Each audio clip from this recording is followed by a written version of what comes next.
Header Gallery is part of the New Media Caucus and is dedicated to promoting the creative output of our members by situating their work in thoughtfully curated exhibitions that take place across our entire web presence. New Media Caucus is an international nonprofit association formed to promote the development and understanding of new media art. We represent and serve artists, designers, practitioners, historians, theorists, educators, students, and scholars.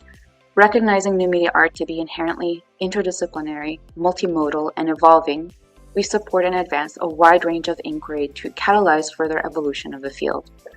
The New Media Caucus is committed to extending and sustaining the diversity of our community, board, and membership. To promote an environment of equality, inclusion, and respect for difference, we prioritize inclusion as an ongoing collaborative process of growth that we continually address both within the caucus and in our field. Welcome everyone to the 29th episode of Header Presents. I'm your host Renee. And I'm your co-host Constanza. Inspired by the New Media Caucus's sponsored panel, Cyberfeminist Legacies in New Media Art, shown at CAA 113, in this episode we will talk about cyberfeminism, its past, its present, and its future. And since this is one of Constanza's many specialties, I'm gonna give the floor to you. Awesome. So welcome everyone to this episode. I'm not sure where to start. I think maybe a good way to start is that this is definitely my jam. I went to Cornell and I actually studied with a professor who was part of the cyberfeminist movement, the various ones. Her name is Maria Fernandez, and she teaches new media art at the art history program. And so most of the information and the context that I know is actually thanks to her. So let's get it started. Quick rundown. I think what's important to mention is that cyberfeminist as a movement is very different across different people and groups. One of the first people and groups of people to start thinking through this, and this is all happening in the mid to late 1990s, actually. One of the first people and groups that were thinking and looking through the possibilities of cyberfeminism was VNS Matrix, which is an Australian group of feminists. And what they did is they created posters, they created billboards, they created all these little graphics that you see here. And this is one of the first manifestos that was actually written by them. So we can take a look at what it says over here, just a little bit. And I think a preface that's important to tell about the story is that cyberfeminism, as it started, was actually thinking through how male dominant the industry was of tech and science fiction, especially coming through this time period, right? And so as a response, you'll notice that they make a lot of references to body parts, the squishy, fleshy, sexy parts of us that were otherwise trying to be ignored or just replaced with like uploading someone's mind onto a computer, which is a very big trope that you see in science fiction and movies. I don't know if you've heard of the mind uploading thought experiment, Renee? No. Yeah, it's a whole thing. It stems from like philosophy and among other fields. But the big thing was that when you reach the singularity, apparently, you would be able to upload your consciousness online. Oh, that I knew. Yeah. So they were responding, cyberfeminists, different ways, of course. We're responding to these mythos, right? These ideas that were very prevalent of leaving what in William Gibson's Neuromancer would describe it as leaving the meat body behind.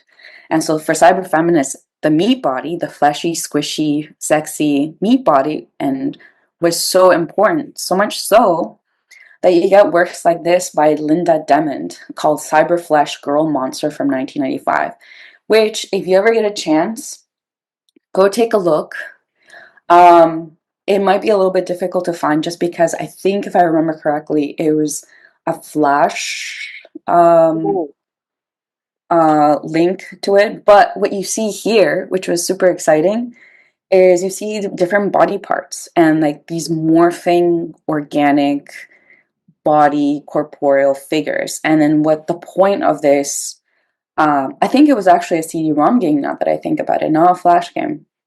What you end up getting is that you click on these different body parts and they make noises, like very sexual noises, and you go through, like, the links in order to arrive at some form of narrative, right? Um, yeah, and one of the other things to mention is that prior to the 1990s and cyberfeminism sort of emerging at this time, in order to combat but also respond to these ideas of the clean, sleek aesthetic that was very like masculine, according to them, there were pioneer artists that were thinking through these things, not in the same way, right? But you have to credit Lynn Hirschman Leeson, who is many consider to be the first cyborg artist. And so she has images like these, which is like super popular. Images like this, where you start seeing like the convergence of female and machine, and this particular case more like analog, right? But this leads to her other work that was much more technological, right? New media, like Ancient Ruby's eDream Portal. And this is a typical chatbot that you would, that is part of the tradition. And she would be trained on the conversations that you could possibly have with her, right? And she responds in a very like feminine sort of way. But her moods and these encounters that she has with people, because that's kind of how you talk about them, were affected by web traffic. So she, she was being trained on the information that she could find on the internet to also supply the answers to this too. And what's different about it is that, as opposed to Eliza, which was one of the first chatbots to be made from MIT, Agent Ruby had face. And so there was much more emotion, and there's a lot of shifting facial expressions that really corresponded with the text and the conversations that you could possibly have with her. This, of course, led Lynn Hirschman Leeson to think about a different project, sort of the same vein as Ancient Ruby, but in this case, it's called Dina from 2004, and she often works with the actress Tilda Swinton and collaborates with her to, in movies and films and things like that, right? And so what Dina does, it's a AI female character that you can actually talk to in through this installation, right? And Dina also learns by processing internet content. But this all is a response. Again, like these are ways that artists are responding, negotiating through the technological advancements that are happening at the time, right? And, you have to talk about Eliza, who was the first chat bot. But what's interesting about her is that this chatbot, which was created in 1964 at MIT, the AI lab, and was sort of the forerunner of the chatbots that we have now, like Siri and Alexa, for instance, right? But this one was created by Joseph Weizenbaum. And the funny thing about it, and there's videos of it online that you can search up, but the funny thing about it is that she had a doctor script. And a doctor script is a type of language that she responds to and responds with in order to ask questions and answer questions. So, for example, the doctor script goes, and you can see it over here. She says, "Is something troubling you?" And you say, "Men are all alike," which is kind of funny that we're talking about this in terms of cyberfeminism too. And she responds, "What is the connection, do you suppose?" And the whole conversation, you'll notice after the initial sort of surprise, is that she asks you a bunch of questions to reaffirm what you just said. So it's creating the illusion, again, if we talk about AI, right, the illusion that she understands your problems, right? Whereas she's actually just repeating the same thing you said, but in a different way, right? In the same way that doctors and therapists do that with their patients, right? Mhm. I don't know if you have questions, Renee, because I can keep going. It's more a comment than a question. Yeah, jump uh, in. dying. Something went the wrong way. Yeah. So one of the things that you mentioned in the pieces is that it's like the fleshy body. And one thing that I think, and my students always ask me this, is why is so much feminist art so like gross or like that's what my students say. Like it's not what I think, but like they say like why is it so gross, so focused on all these things? And well, the answer is that every time we see a depiction of women, especially in arts and by men, is that it's very clinical in a way. It's always like Yeah. made to be the most pretty clean version of Mhm. a thing, right? So you can go back to the 1600. I think it's the 1600s. Gentileschi, Gentileschi, Artemisia, yeah, so 1600 something. 1600. So when you look at her professor Caravaggio, Hmm. his work, the slaying of Holofernes, is like very like distant and very clean and very nice, and to the point that the painting, the face of Judith, is used as a brand of pasta sauce, which is Yeah. ironic in so many ways. Um, Whereas Artemisia Gentileschi, her work is a little bit more, well, I don't know, it's much more visceral. You see more, It's so visceral. right? Yeah, I actually like having that example also with my students because they definitely heard their comments are you can definitely see who understands women in these paintings is what they say. Because you're absolutely right. The one at Caravaggio is like very almost cautious. And Hmm. then the one in Gentileschi's is they're really going at it, like not just carving someone's head off, like beheading them, which Yeah. is very different. Yeah. And it is a consequence of the Cartesian idea that there's body and mind, right? Like, Yeah. the body has nothing to do with the mind, and that created this schism that, like, it leads to this separation. Because when you frame a man as creatures of intellect and women as emotions, you have again this separation Yeah. again. Yeah. And so when you move into the 60s with Judy Chicago, well, I think she's 70s, but anyhow, when you look at the 60s and 70s with like Marina Abramovich, with Judy Chicago, all these things, they're confronting this separation with the body. And one of the things is that the body makes, especially Western people, so uncomfortable Yeah. um, in terms of how it's presented, especially when it's a woman. Yeah. It's a gendered body, it's a sexual body, it's so many of these things. So cyberfeminism continues this tradition in because ironically, like that's the idea of the idea of cyberpunk is very masculine. Yeah. And when we were looking for an image for the intro for this slideshow that we made, it was so hard because like Mhm. nothing you look at is like neutral or feminine in a way that's not sexual. Yeah. Like every woman that you find, like is it um L Driver? It's L Driver, I think. Yeah, well, L Driver in no, it's Cyberpunk in Blade Runner. Um, what's the other one? The one in Cyberpunk 20? No, not Cyberpunk. The next Blade Runner. It's Mm. this other woman also naked all the time. Then you go into the new one. It's Hunter Schafer, still in like very tight fitting. Um, Yeah. yeah, she's trans, but at the same time, it's still a feminine body presenting.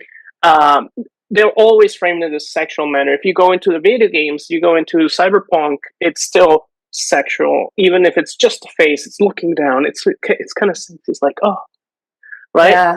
So the body in tech has always been made like feminine in a way, but also very controlled. So when Yeah. you talk about Eliza is presented as feminine, when you talk about Alexa, she's also. I have to be careful because I don't want to activate mine. Uh, it's also feminine presence. Yeah, you can change the voices. You can even change the name. But But the default yeah, is exactly. female.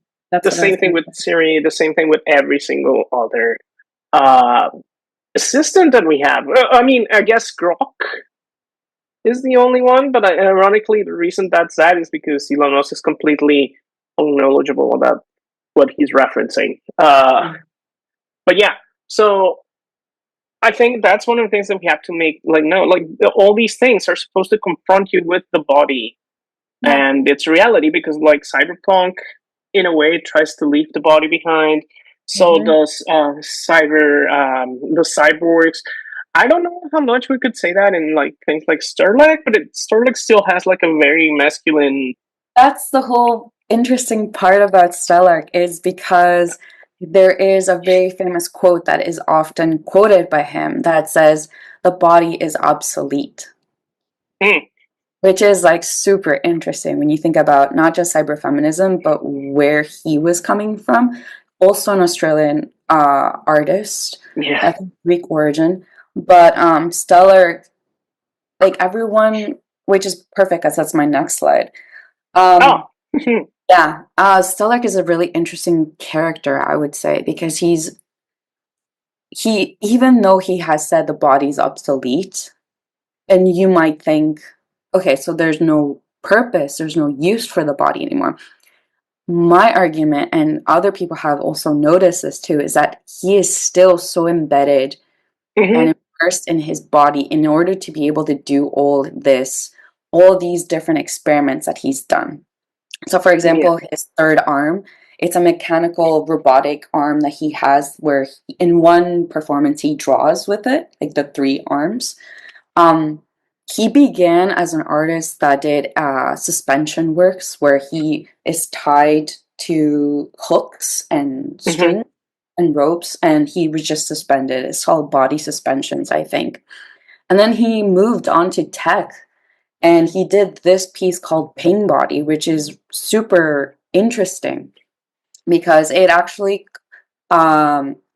incorporates his third arm or third hand, and the piece is about an involuntary movement that you could Hmm. have. So you have him tied up to all these different sensors, right? And this third arm or third hand.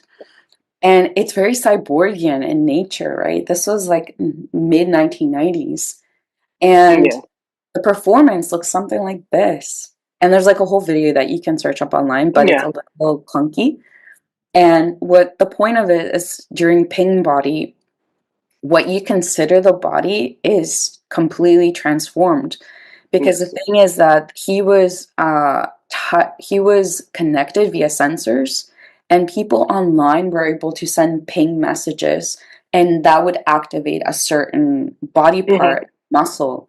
And this was done in 1995 at the Fractal Flesh event, which is also a thing that we should probably talk about, like the Yeah. names of these things. And it connected Paris at the Central Pompidou, Helsinki, and Amsterdam as well.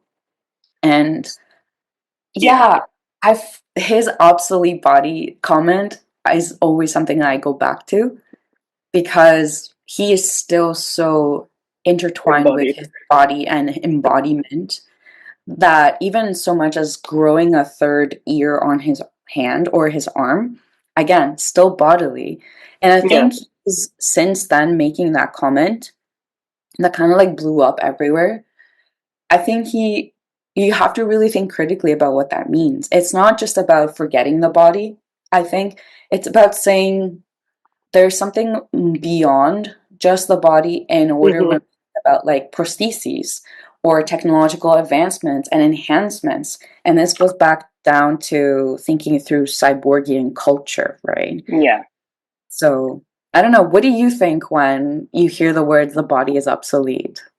Well, that is, I think it's tricky, right? Because obviously Yeah. he's not replacing like the whole body, and in his case, it's one of the most tame replacements of bodies I think there Mm. is. In the terms that it's something that he attaches, he detaches, except for the ear. But the ear is Yeah, also a medical procedure that in real exactly. life is used to, like, okay, oh, you lost your ear, here's a new one that was grown on a lattice. Um, so that's a completely different thing. But in general, his body is still there. Like, he's augmenting this body in a way, Exactly. rather than people who actually need a replacement uh, body parts. Like, because that's one of the things. Like, we pretend that the cyborg is this futuristic thing, but we Hmm. have things like titanium hips. We have running blades. You know what those are, right? Yeah, yeah, yeah. Yeah. So the running blades. We have arms that respond to connected things. Now we have like even fake eyes that are done with an eye. I mean, sorry, with a tooth. Um, Yeah. all these crazy things that are already going into the cyborg. And now, if you want to count Neuralink, which uh, Yeah. Elon Musk is the embodiment of don't invent. We have invented the torture vortex from the book. Don't invent the torture vortex. Hmm. Hmm. But anyhow, but one of the things that we kind of are ignoring, which is already happening, is the fact that this is all corporation owned. Like, you don't. That's one of the ironies between like cyberpunk, like the fiction and reality. Hmm. Cyberpunk and fiction, like everybody has like prosthetic arm that they fix themselves and like they add to it. Whereas in reality now, people with prosthesis are having issues where the company owns the software, the company goes out of business, and now that person's body is shut down effectively. That's Yeah, crazy. And the implications of that are yeah, like, exactly. it's insane. Yeah. Yeah. So that's one of the fictions that we've had, and I think ironically, one of the things that Pink Body does really well is that this being moved by other people, Yeah. it's Hmm. also could be seen as a metaphor now for how a corporation can control your literal cyborg body if they so wish, and we can see that with Neuralink, which it allows people to move a mouse. Yeah, for now. Later, it's like, oh, guess what? Your service is not working unless you watch 3 hours of ads a day, right? Yeah. Like, we would be incredibly naive to think that's not going to happen. I mean, I pay a subscription for Amazon Prime, and I now have ads on my streaming service. And Yeah. now they're asking me to pay more if I don't want to have ads. It's insane. So that belief that, oh, technology will solve everything, unless there's like serious regulation, it's not going to be. But anyway, going back to art, um, yeah, it's really interesting how even Starlight's work is very much more masculine in Oh, yeah. its For sure. framing than the work of Hathaway or like later artists like Legacy or I don't know, so many. I can't remember any names right now. But you Yeah. have a bunch of examples, so I why don't do. you keep going? Yeah. Yeah. Selleck is definitely a very interesting case for sure. And it brings up a lot of questions about masculinity, also mastery, technology, right? Things like that, which is in contrast to what the cyberfeminists were trying to comment on, right? However, there's another thing that was not necessarily problematic, but something that has a lot to do with women's rights and feminism as a term itself. Mm, Uh, and that is the how how do I put this? How feminism has historically served white women, right? mm, And uh, within this culture of things that were happening, and we have to remember, right? Artists were excited about this new technology and they were trying to experiment and do a whole bunch of really cool things, pushing the medium further and pushing the medium to its limits too, right? yeah. Um, but the discussions about like third wave feminism, something that started happening with this group of women that were also cyber feminists called Sub Rosa. So it's Subrosa. And they wrote a book called Domain Errors, which talks about like flesh. It talks about like the economy of bodies. It talks about cyberfeminism, but also kind of like what did cyberfeminism lack or what did it miss? And so since then, I think I need to position this as a very important text because this is what informs, in my opinion, a lot of the texts, or should inform a lot of the texts afterwards, about more of an intersectional approach to thinking about cyberfeminism. Because, like I mentioned earlier, right, feminism in historically has served primarily white women and Yeah, affluent women. I think. And Oh, sorry. yeah, Go ahead. no, go ahead. So just real quick, like I think one of the things that when we talk about feminism is that we can be for feminism, but we still have to be critical about it. Of course. And for example, like Susan B. Anthony, yeah, she got like the right to vote for women, but specifically white women. She was incredibly racist to an Mhm. incredible degree. And one of the things, like, we tend to brush those things under and create these myths, and we have Yeah, to fight that because it just hurts everyone if we pretend it that hurts everything is everyone. unproblematic and perfect and flawless. But Exactly. yeah, so going to your thing back. Yeah, no, I think that's a really important point to make, right?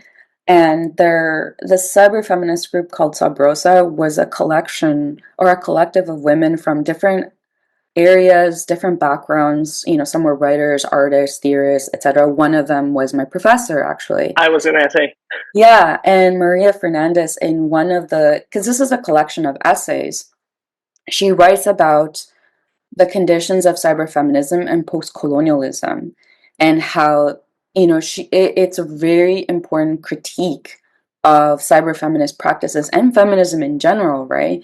And how it had served a very specific group of women. And she asked the question amongst that essay and a different one that she wrote about new media, why isn't there any attention, to post-colonial practices and ideas in thinking through this? And so they position themselves in this particular critical movement, but also at the forefront of thinking through this in more complex ways, right? But this is what leads, in my opinion, to works like this by the this is the book launch, but it's a cyberfeminism index, which is a collection of essays and works and thoughts about cyberfeminism, but also how it has changed and through its legacy. And speaking of legacy, haha, you have the Glitch Manifesto, the Glitch Feminism Manifesto, right, yeah, by Legacy Russell, who is a critic, a writer, among other things, right? And I was reading about this. I was reading this book for a specific project that I'm doing, and I know you've been reading it as well, yeah, I right? finished it already. Ha. Nice. And I think this is a good part to talk about what you thought about the book, because I have thoughts myself, but I'm also curious to see what you think about it. Oh boy. Okay. I really enjoyed it. I know a lot of people, like, well, not a lot of people. Some people have had issues with it. Mhm. I had one of the weirdest conversations the other day with someone here in Germany. How they were saying like, oh, but it just criticizes, but offers no solutions. It just blames everything, and I'm like, sure, but it's not our job to fix it. No, Like, exactly. and I It's think that gets lost a lot. And this was a woman and a very feminist one, and it's like, oh, but they just keep like assigning blame. It's like to white people and things like yeah, because the system was made by white people. It doesn't mean that you are like a problem, but it does mean that you live in this problem. It's the and you're house metaphor. complicit. You're complicit, You're and you'll. complicit. Yeah, It's not even that. It's yes, you're complicit in the system, but you also benefit from the system as a person exactly. who pertains to the hegemonic power group, powerful group. But I thought it was really refreshing. And Yeah, your point about offering solutions or blaming, I think there are certain works that are necessary to exist as ways of determining what the problem is. And you yeah, cannot solution or write a solution without first knowing what the problem is. The Right? problem is exactly, And but that could be it someone also else's does problem. offer. It does offer a solution. That's the whole point of it, I think. Well, in my opinion, I don't know what you think. Yeah, that's the glitch. But like And the glitch, exactly. It's like I don't care. exactly. I'm not gonna define myself by these rules that you have. I'm gonna disengage completely from the system. And Yeah. it's your task, if you want it, to generate these categories, but I'm not gonna participate in it because by participating, I'm perpetuating it. So Yeah. that is the solution. The solution is let's stop playing by these rules. Yeah. I love the part where she's said this many times, but also other thinkers and authors about how technology itself is derived from a very binary Mm-hmm. uh, sort of system that has permeated the rest in terms of a binary between very legitimately or very literally, figuratively, ones and zeros, a binary, Yeah. but also the binary of female and male, and this gets perpetuated in the systems that we create as Yeah. well. So I like her response to foregoing that completely, right? And just Yeah. being like, the glitch is, queerness, transness, right? It's thinking through things that are outside the binary. And she talks about the glitch as an error in some respects too, which I really Yeah. enjoy. Um, but yeah, I don't know. What other thoughts do you have about it? So I think it's a really interesting thing because well, first of all, it I'm ashamed to admit this, but when she starts talking about Cartesian logic, in my mind, Cartesian points of view and all these things, or because yeah, the she's still talking about René Descartes, the philosopher, Mhm. but I approach that from my original training, which is like math and computers and sciences. And there, when you think Cartesian, you think of coordinates X, Y, Z, Yeah, the planes, right? yeah. The planes, right? So I was thinking that she like when anyone like in art history was talking about Cartesian, they meant like that they assigned like a sector Hmm. in a coordinate system. But no, it turns out that there's this idea of cogito ergo sum, and the Hmm. idea that there's a binary and separation between mind and body. And it was like, Yeah. wait, why is she talking about like coordinates? And then because it's also feminine, like glitch in technology, so it kind of got mixed in my brain. So then it's like, oh, this explains so much that I Yeah. never understood. So that was one thing, but also I find it really refreshing in terms of how liberating it can be for a person when you think about it, because it's like, oh, do I fit in this? Do I fit in this box? And you see this discourse in everything. You see it online, you see it on Yeah. TikTok, you see it on Instagram, where particularly, and you see this also like in the classroom with like the really young queer people, where they're ironically falling back into assigning boxes to everyone, or Hmm. accidentally out, well, not accidentally, purposefully outing their classmates or friends and things like that because they want them to fit within a box. Yeah. Whereas glitch feminism is like, what does it matter if you think you're bi or straight or queer or trans or bi? Just be yourself, do what you feel like being and doing, and stop defining yourself, because that only helps the system Yeah. sort Hmm. you into a box that makes it harder for you to be free. And we can Exactly. see that in these new laws for bathrooms, these all these things about sports and whatnot. Like the more you self-identify as, and now I just had an epiphany. Like Oh, wait, share five, with that. 6 years ago, I wrote a paper called "Self-Othering in the Art World," Hmm. and it's this idea that sometimes certain minority groups like assign themselves other identities, like they set themselves as the other purposefully within, but it's still within the system, and that makes the system makes it easier for the system to discriminate them. Mm. So when I was doing this, I was thinking of Mexican artists and how they themselves assigned themselves the identity of Mexican artist and play by the rules of that identity. So Right.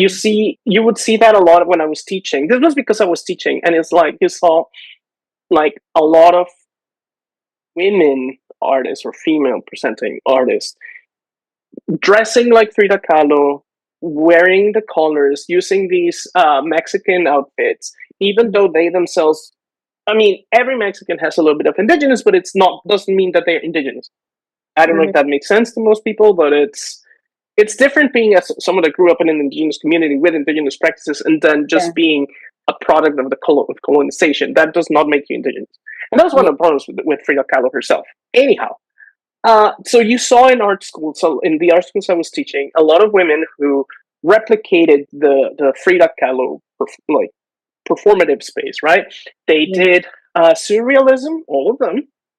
All of them used the same iconography that Frida Kahlo used. And again, this is not a criticism of what they did, but like they all like started letting their body hair grow. It was like, in a way, it was like copying what they thought being another was. I think that's a very interesting and could be like another topic of discussion for sure in terms of contemporary art, because I have a class on contemporary art, and one of the things that we talk about also is this self-othering is in part and parcel the symptom of the system which exoticizes certain cultures and will reinforce that exoticism in order to meet the market demands and like expectations and things like that. Right. And even academic expectations. Oh, for sure. But like, for example, artists that, feel like they have to adhere to a very specific aesthetic because they know that that is marketable or, that's going to sell, because even though that comes to the detriment of self-othering, it's such a big thing, I find, in contemporary art too. Which is why it never ends well. And sometimes that's why things become or feel homogenous too, right? In various ways as well. Yeah, so the glitch feminism really resonated with me in those terms, and I do think that it's a really important book that also criticizes the issues that cyberfeminism had. Yeah. Right, like a lot of its emphasis on femininity and the goddess and these very second wave ideas, which ironically are coming back so much. Jesus Christ. Yeah, but that also, like, a lot of the language that cyberfeminists use in the 90s, and I think what Legacy and among other, Legacy et al., other groups of women and feminists too, are responding to is Donna Haraway's influential text, The Cyborg Manifesto, from the Simian Cyborgs and Women. It was actually an essay, and the title is actually much longer, and it had to do with, see if I remember, socialism as well, which is really interesting, and not a lot of people remember that. But yeah, Haraway gave the language to a lot of the things, and imagining what the cyborg figure could be, which for her was this. It's weird because she still speaks of binaries while at the same time trying to forgo them, because she says women are part cyborg type women, but she also wanted to dismantle these binaries of natural, artificial, women, male, etc. Right? And I think she's, since writing this book, she's come back and like rethought about what it meant to write in that specific context and time, but also how can it change. And I think that's what Legacy Russell does really well. It's an updated, not to say it's an updated version of Donna Haraway's, but it's a much more critical expose of what happened with cyberfeminism, right? And how we can think differently in today's context, right? Because works of art and writing are always within their context. They're not, you have to take it with a grain of salt almost, right? Yeah. And it's interesting because one of the things that ironically, well, not ironically, but like links it to Glitch Manifesto is this phrase that there is nothing about being female that naturally binds women. And a lot of people didn't like that. But in a way, that kind of fits with Glitch Manifesto. Like, stop defining yourself. Like, what is feminine? Like, because when we talk about femininity, you have to consider like femininity is not the same in Mexico, that in the US, then in Canada. Exactly. The three countries in North America, and what defines a woman is completely different in all three. And yeah, so one of the things that you Context do in one specific. is considered, yeah. So I do think that that's really interesting. But yeah, it's an old text, and it's a product of its time. It And is. Mm-hmm. we cannot, because we like to pretend that text can be can exist like divorced from everything else, but that's No. not true. No, it's And not. yeah, I mean, she was working within a context, then she comes back later, and yeah, it's totally normal to change your mind and say, God, what was I thinking? I certainly done that with like exhibitions that I did in the past, and I look at them now and it's like, oh my God, this is so sexist and so trash, and I don't want to ever see it again. I Yeah. have a horrible exhibition. Thankfully, it never happened, but it was the body as an object completely decontextualized, and it was like, okay, well, this doesn't happen. This doesn't work. Now I can see it, but back then in 2010, I was completely blind to it. It was stupid. Yeah. But yeah, so it's one of those things. Like you grow as an artist, you grow as a person, and the Cyborg Manifesto, which I already found the full title that you were saying. It Mm-hmm. is gigantic. It's a manifesto for cyborg science, technology, and socialist feminism in the 1980s. Exactly. And Yeah. it was published in Socialist Review. Mm-hmm. Mm-hmm. Yeah. So yeah, it's crazy. Um, but yeah, I think one of the interesting things of this text, and I haven't fully read it. I just you absorb it through osmosis almost. Yeah. So I have to read it because of the work I'm doing now, but I've had some like life got in the way. But I will fully read it now. Um, but from what you read on other ones, like the language is very interesting from the excerpts that you see, Yeah. and yeah, it I think it only envisions one way to be a cyber feminist, not a woman, but a cyborg feminist, and I think that's what a lot of people take issue with. Yeah, exactly. Yeah, and I think maybe a good question to pose right now is what do you think, like I know we talked about Legacy Russell's book, but in terms of glitch feminism, what do you think feminism looks like now and will look like in the, Oh, because I have a great example, but I'm curious what you think about okay. it. Well, I mean, obviously with the disclaimer, I'm a guy, right? Um, because obviously you see things from different perspectives, and you get like different things. And I'm not saying that that gives me like a privilege point because it doesn't. But you see, like feminism is fracturing into multiple uh forms, and some Mhm. are very progressive, some are going back. So we're getting, I mean, trans radical. No, what is it? Trans exclusionary radical feminism, which is second wave feminism, with all the extreme approaches that it had, and the faults that it was super white and did not consider for any other form of existence than being a white woman.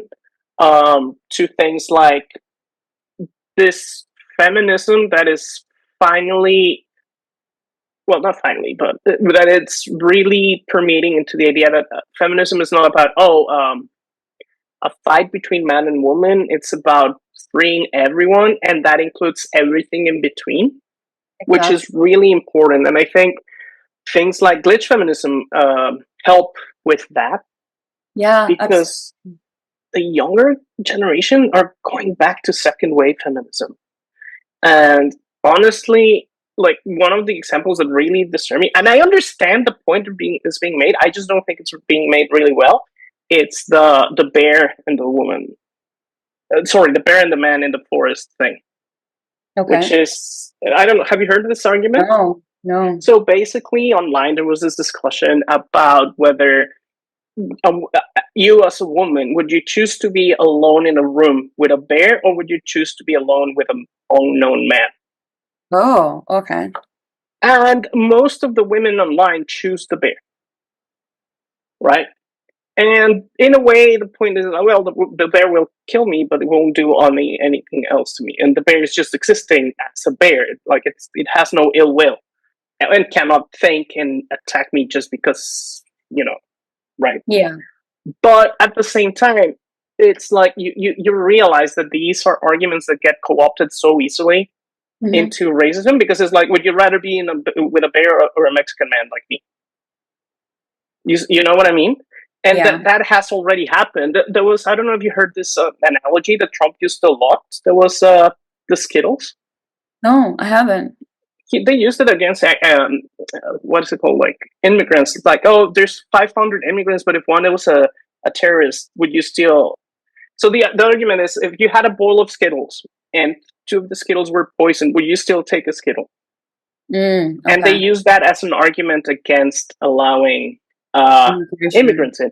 That was originally a second wave argument. Oh. That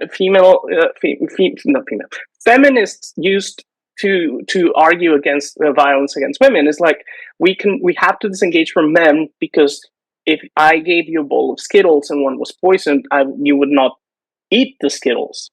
And the same they're saying. So that was what created this schism in like the radical feminists. So we're seeing those arguments coming back, and I hate that. It's awful.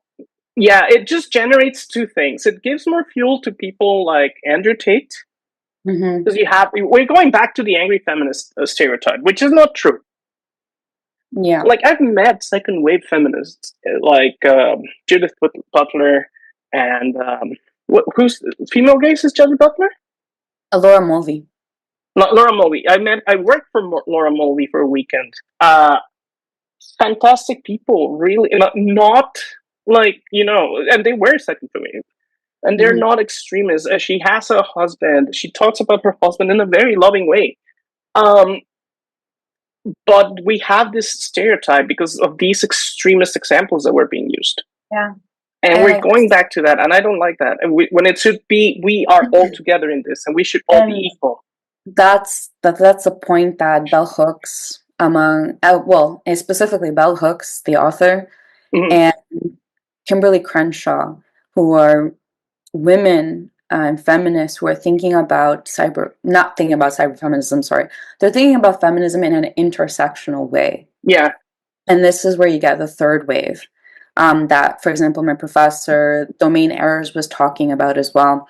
And it's like, how come we're not talking about class, race, all of these different things, like queerness, transness? Why aren't we talking about this? And why is this not enveloped into our fight for equality, right? And so I know Bell Hooks talks about these different spheres of privilege, and like inclusionary versus exclusionary, and what to do if you're in a privileged position. You should give up power. You should do all these, she outlines a whole bunch of different things that you could do in order to recenter the peripheral, what she would call the periphery, right? Or people within the periphery. But this third wave thinking that is very progressive is something that gives me hope, to be honest, because even though, like, I know you're saying that you've seen a tendency for second wave rhetoric coming back up again, there are artists and there are people that are still fighting for equality in an intersectional way. Yeah. And that brings me to this fellow. Hey. Yeah. And this is Being, BEING, like being, like ontology.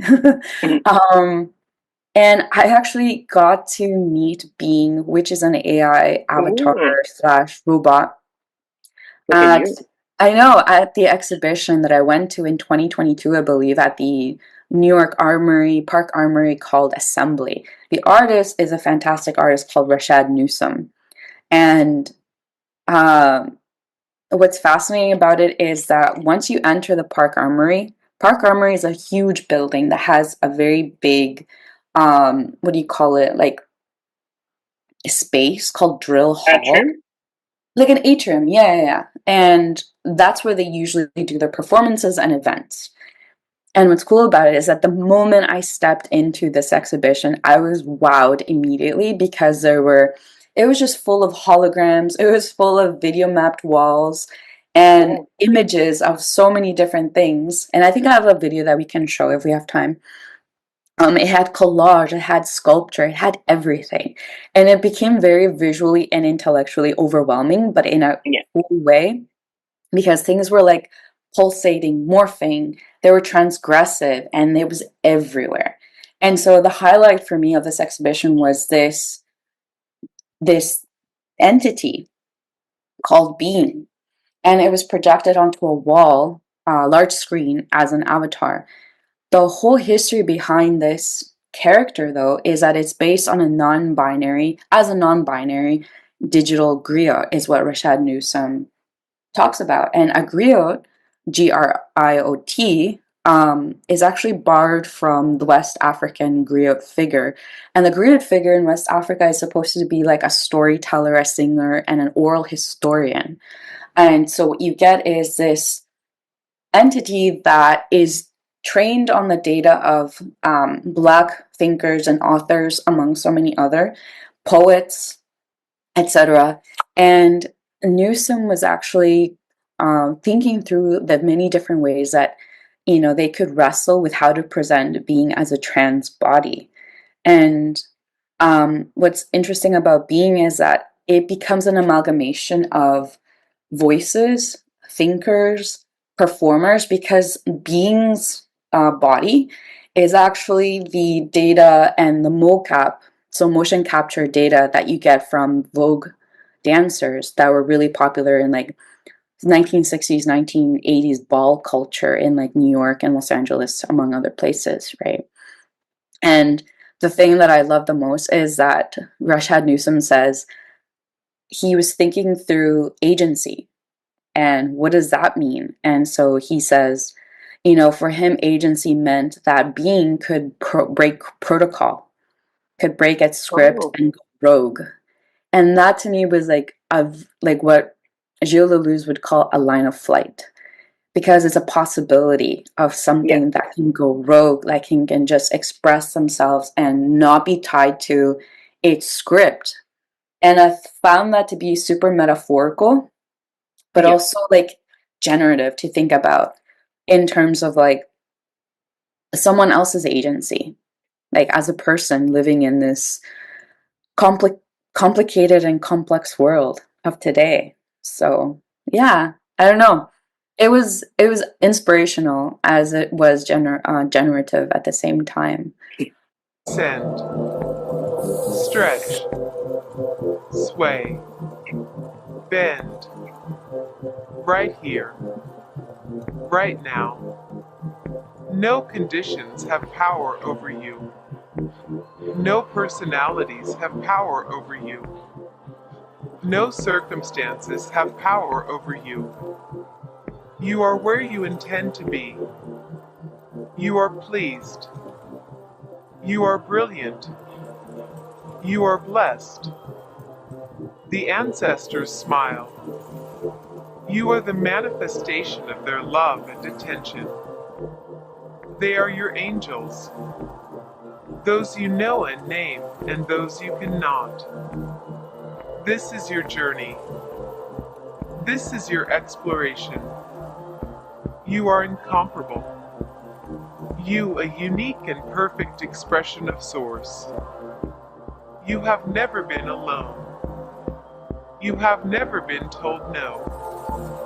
You chose a series of obstacles through which you broaden and enlarge.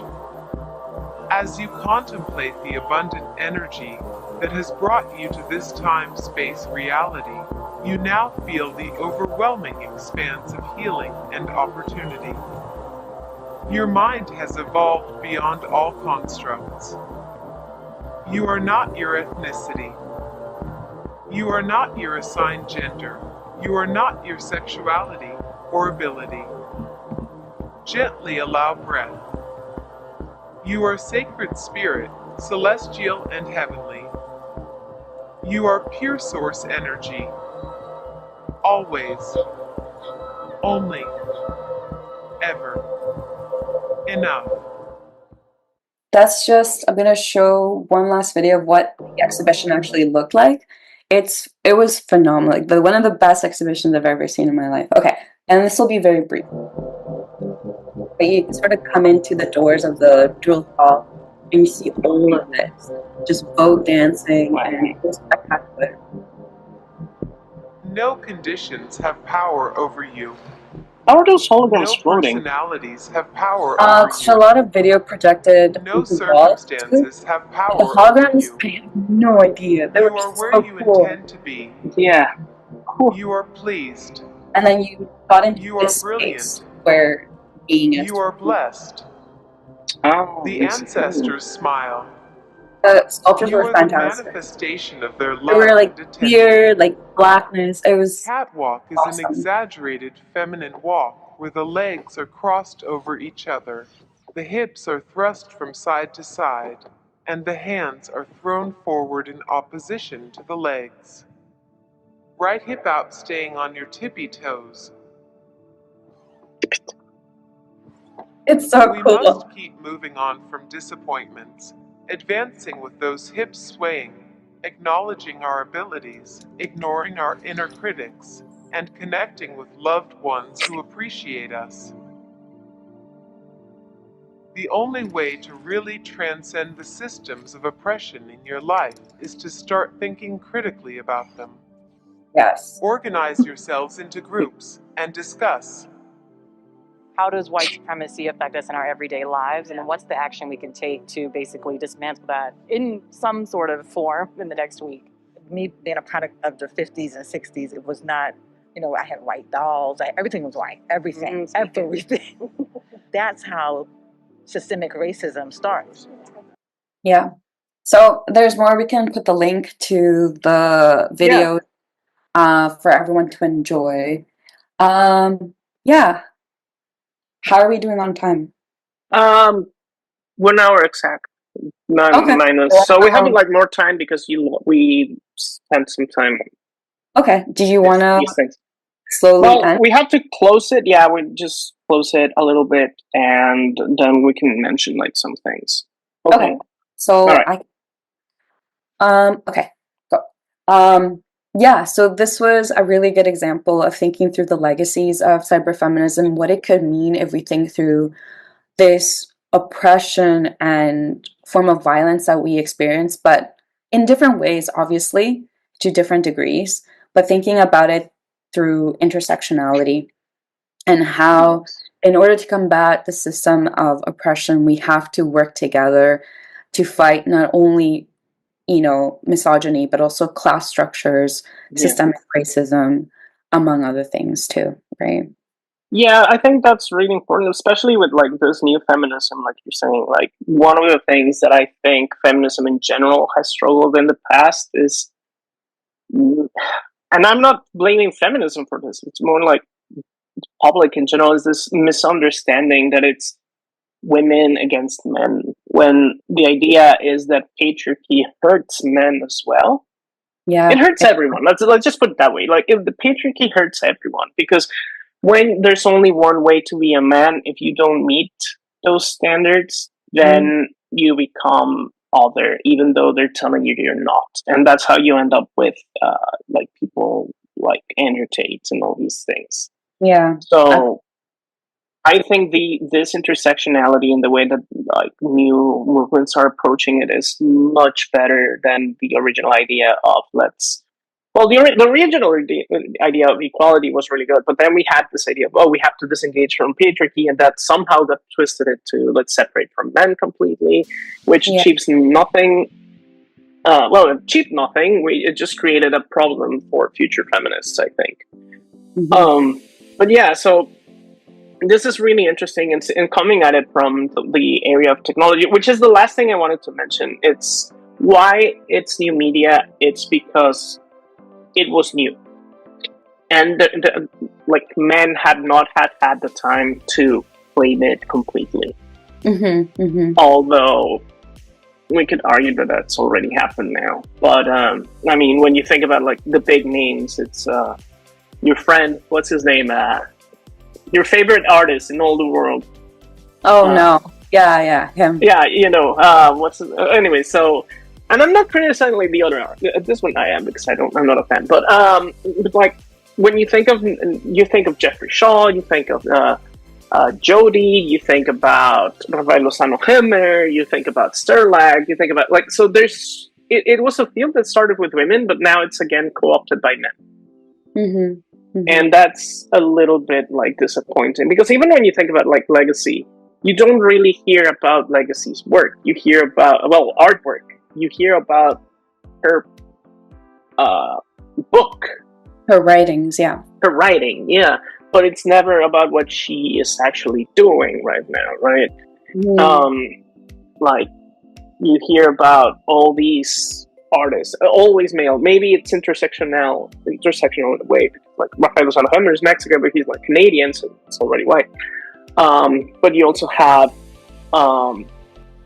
what's his name? No, Jeffrey Shaw is white. All these people, Sterling is white. All these people are male. And okay, you have a few black artists that are also mentioned a lot, but it's still sad to see that. And I hope glitch feminism makes it so that we can go back to a more women-led movement. Yeah, I completely agree with you. But anyhow, do you want to leave us? Well, not leave us. You want to give us one final thought to process? Yes, let's marinate on thinking critically and thinking intersectionally, because power affects us in different ways, right? But in order to combat the system of patriarchy, we have to work together. So, yay! Yeah. Anyhow, so thank you everyone for listening to this episode on cyberfeminism. As always, don't forget to like and subscribe. And well, thank you so much. I don't know if you want to say anything else. No, thanks for keeping us happy and motivated to create all these podcast episodes, right? It's really exciting, and I'm hoping that you all get something out of it as well, right? It's thought-provoking, at least. All right. Well, thank you, everyone, and see you next time. Bye. Bye.